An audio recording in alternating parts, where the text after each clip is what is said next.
Olá, pessoal, sejam bem-vindos ao nosso canal do Longe Talks. Hoje a gente está fazendo um modelo um pouquinho diferente, mas é para trazer uma abordagem, um olhar sobre o envelhecimento por uma perspectiva mais corporativa. É uma honra começarmos aqui falando um pouquinho sobre os desafios do envelhecimento. Meu nome é Jéssica Bran.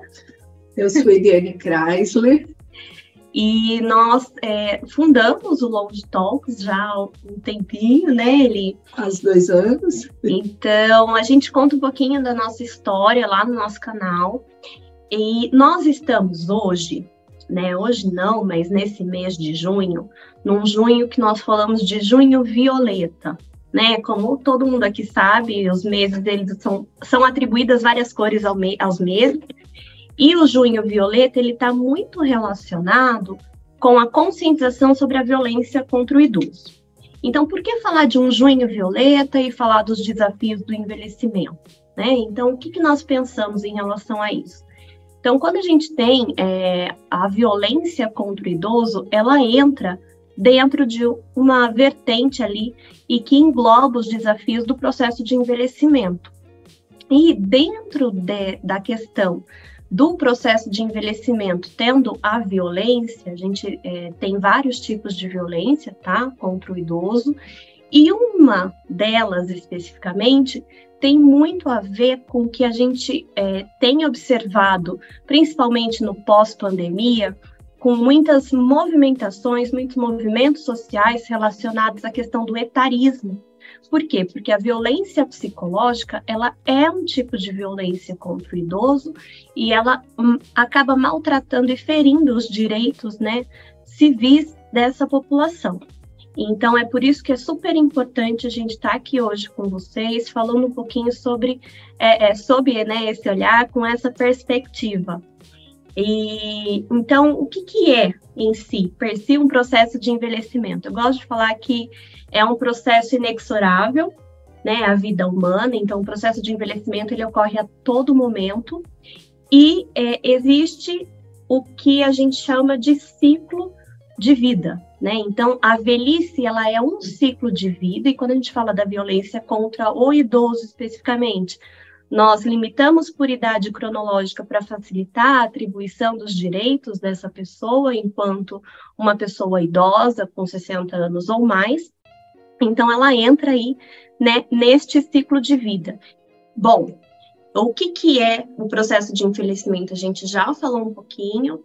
E por que é tão importante olhar para isso agora, né? Não é uma questão de 2023, mas o Brasil, ele vem, e acho que muitos de vocês têm acompanhado, sofrendo um processo de envelhecimento de uma maneira acelerada. E isso nos emerge, né, muitas situações das quais nós não estamos preparados para lidar. Então, o que nós vemos hoje?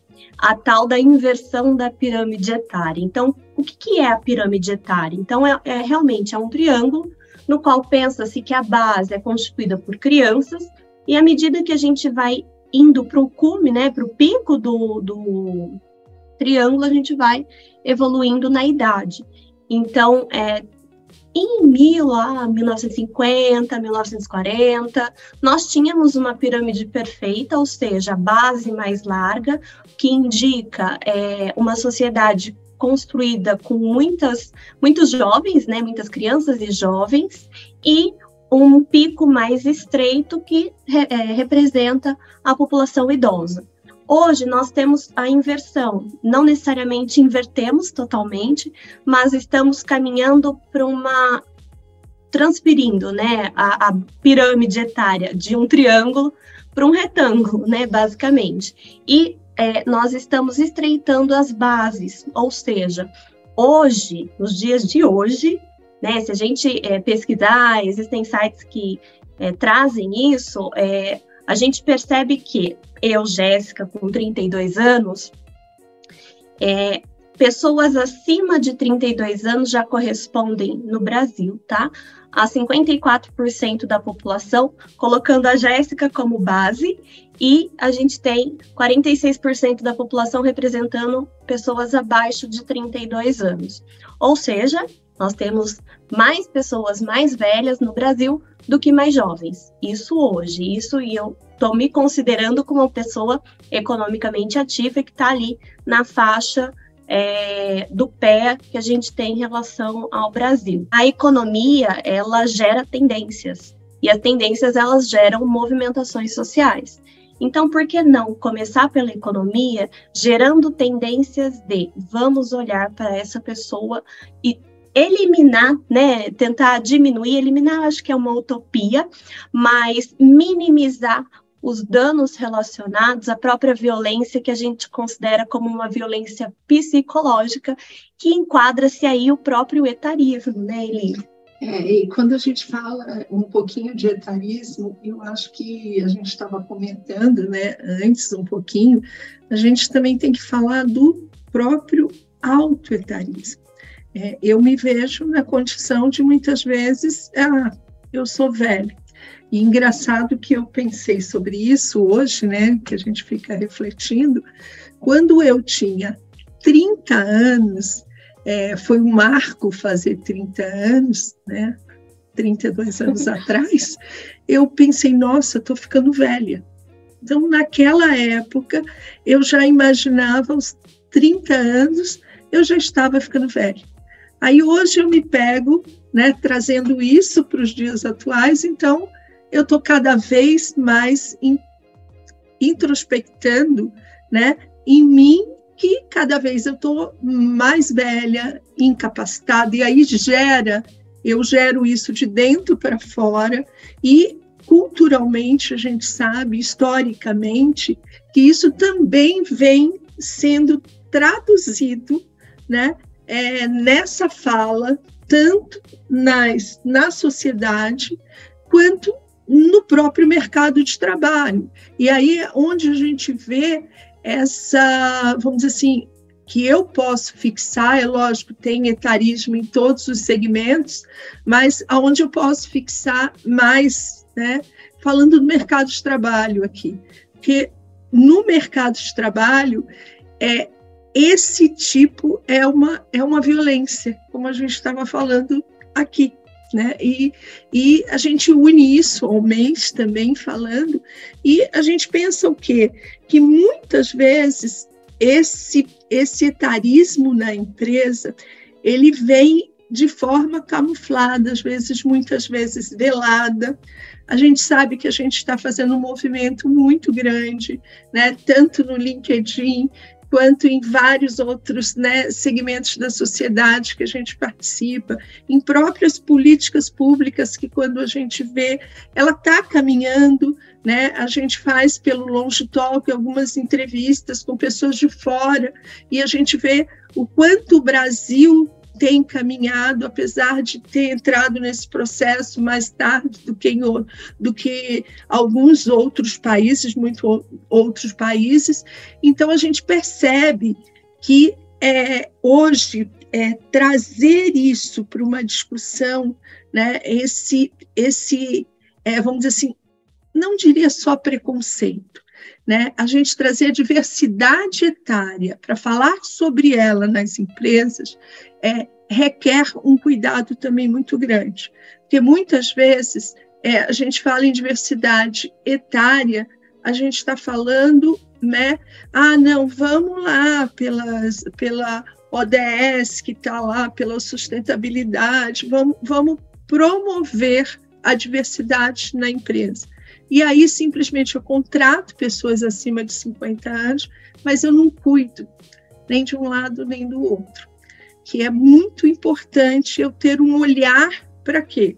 Para aquela pessoa que está entrando e a outra pessoa que está lá, o mais jovem que está lá, a própria empresa, na cultura dela, na transformação da cultura organizacional dela. Eu tenho que trabalhar todos esses pilares para que simplesmente eu possa ter uma inserção real e, vamos dizer assim, digna, tá? No sentido de prevalecer aquilo que é o correto. E aí a Jéssica lembrou bem que a gente fez uma entrevista que ainda vai para o ar, né? Um spoiler, que foi com a Eleonora Baroni, que é uma espanhola e que trata sobre o assunto da intergeracionalidade.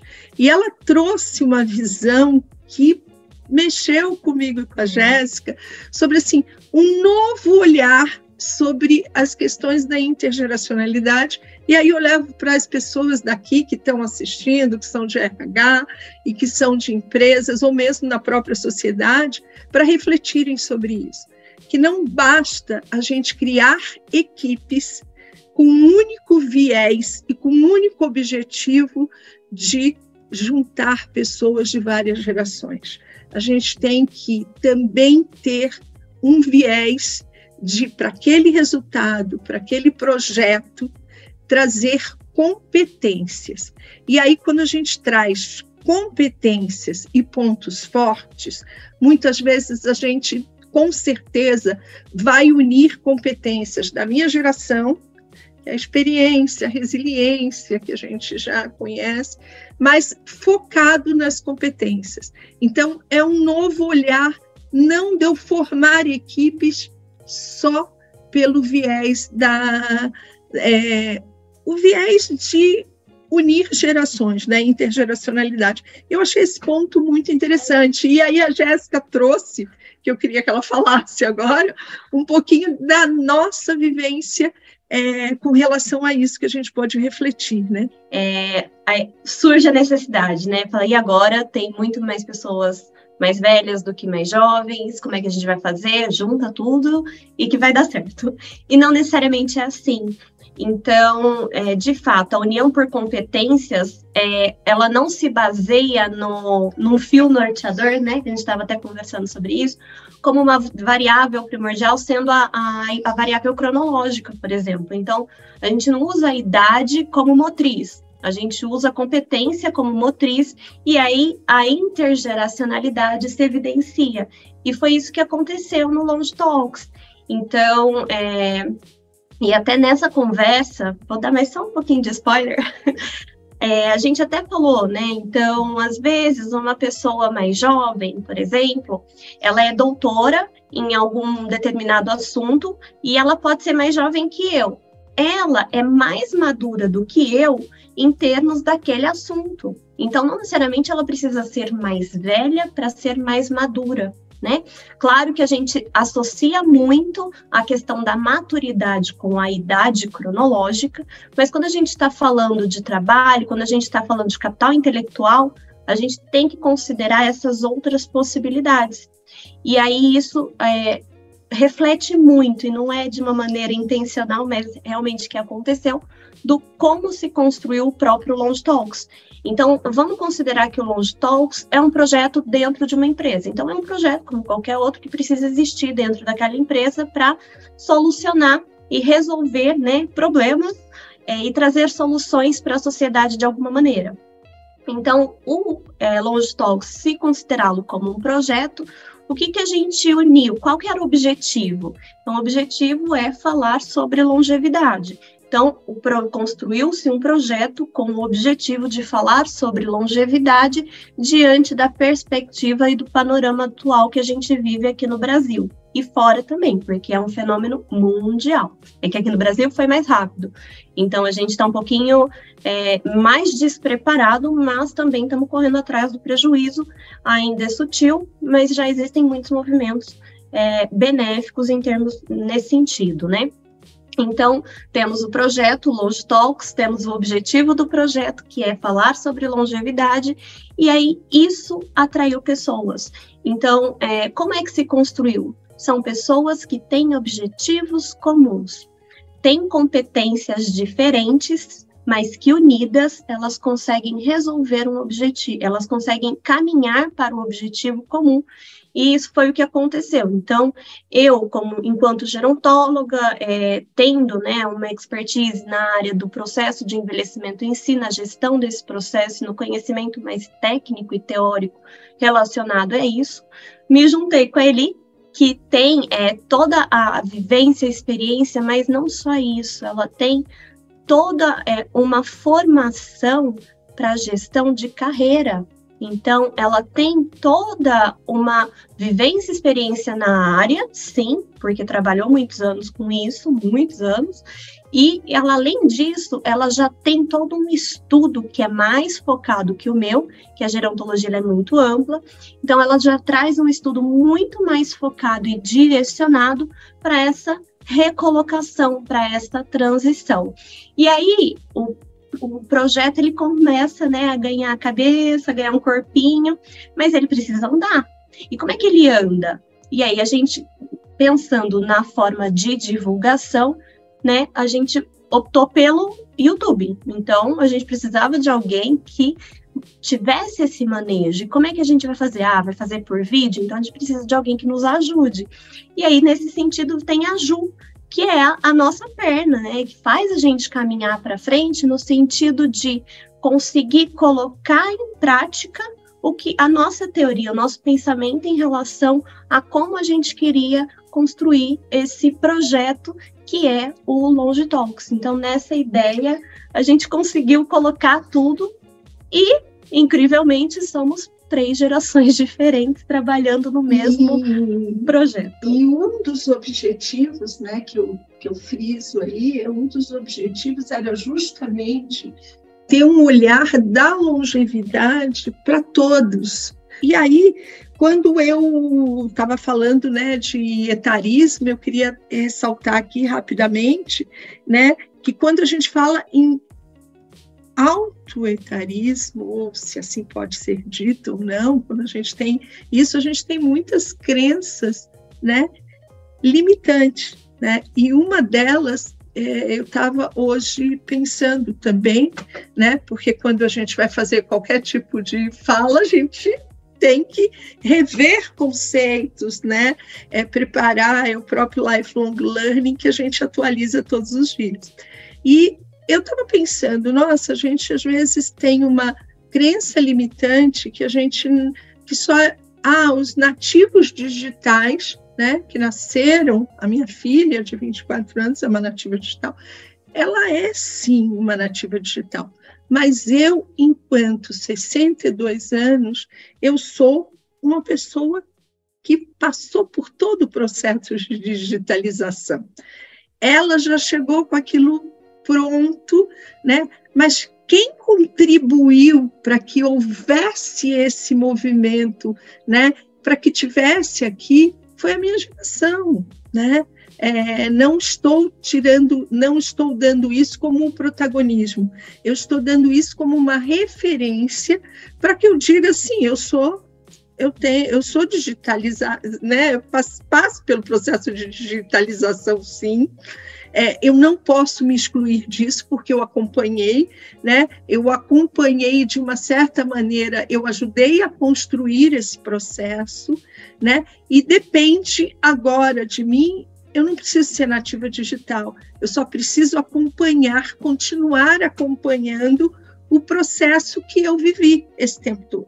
E a gente sabe da importância de quando a gente fala de longevidade, da educação para a longevidade, dos pilares, que são esses os grandes desafios que eu ia até falar para Jéssica até, porque senão a gente vai ficar aqui muito tempo, mas dar uma pincelada nesses desafios que não partem só do mercado de trabalho, mas que partem também dos desafios desses pilares que a gente tem que cuidar. Hoje, a Organização Mundial da Saúde, ela preconiza, ela traz, né, 4 pilares. A gente já estendeu um pouquinho, mas aí fica um papo para uma próxima. Mas, assim, quais são esses 4 pilares que norteiam o processo de envelhecimento ativo? Então, a gente tem a questão da própria saúde, e que a gente destrinchando aí, a gente pode entrar numa saúde social, saúde física, saúde mental, né? A gente tem a questão da participação, e aí enfatiza-se tanto o propósito, né, de vida, o próprio Ikigai. Ele entra como um pilar, não o Ikigai em si, mas a participação como um todo. Tem a questão da segurança, e quando a gente fala de segurança, a gente está falando de economia, a gente está falando de dinheiro. Então, a questão corporativa e, né, empresarial, ela entra muito como uma forma de ou facilitar esse processo ou dificultar esse processo, né, em termos econômicos, porque as pessoas precisam de segurança financeira, estabilidade financeira, e a gente fala até de saúde, né, financeira, para poder viver bem, e isso é um dos norteadores, inclusive, para a questão da saúde mental. E aí a gente tem também uma outra vertente, né, então eu falei aqui da participação, eu falei da saúde, eu falei meu Deus, gente, me ajuda aqui. A participação, a saúde, a questão da segurança, né? Sim. Então, são esses 3 pilares, e tem mais um pilar que está envolvido muito com a questão da sociedade, das relações sociais. Então, vê-se o quanto que essas relações, elas estão ali interligadas, né? Então, o quanto esses pilares, eles se entrelaçam o tempo inteiro. Então, quando a gente fala de desafio, a gente pode focar em muitas situações. Claro que são objetivos diferentes, mas a gente tem que considerar o todo. E quando a gente fala, e isso é importante salientar, né, e aí eu falo enquanto gerontóloga mesmo, não posso considerar que eu vou cuidar destes pilares no ciclo velhice, né? O ciclo velhice, aí sim a gente tem um ciclo de uma pessoa entrando na velhice, e aí a gente até atribui cronologicamente uma variável para poder, inclusive, desenvolver políticas públicas específicas para essa população, mas é uma variável que ela pode ser questionada, né? Até porque o processo ele perpassa por todos os ciclos da vida. Mas eu não devo considerar cuidar dos meus pilares de um envelhecimento ativo apenas na velhice, mas eu tenho que considerar cuidar destes pilares a toda a minha vida.